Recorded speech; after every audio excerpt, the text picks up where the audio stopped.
2020 National Electrical Code, or NEC, does not specifically require transformers to be mounted.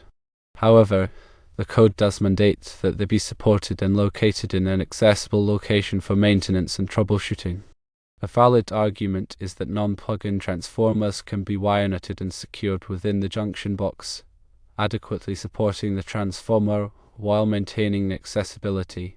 The 2020 NEC does not have a requirement for transformers to be vented.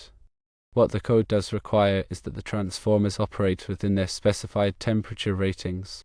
An argument is that puck-light transformers typically operate at low wattage, such as 12 volts or 24 volts, and therefore produce minimal heat.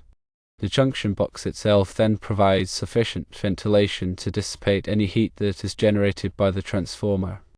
The transformer that was referenced by the inspector likely has a maximum current rating of 20 amps.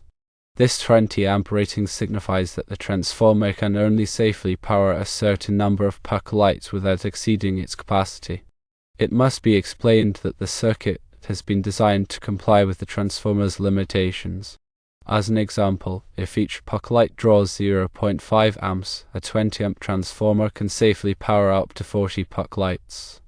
It is essential that the transformers are placed in an accessible location for future maintenance or troubleshooting. Proper sized circuit breakers or fuses are needed to protect the circuit from overloads. Provide documentation that demonstrates compliance with the code and the transformer specifications. If necessary, consult with a licensed electrician or electrical engineer to get an expert opinion and support for your arguments.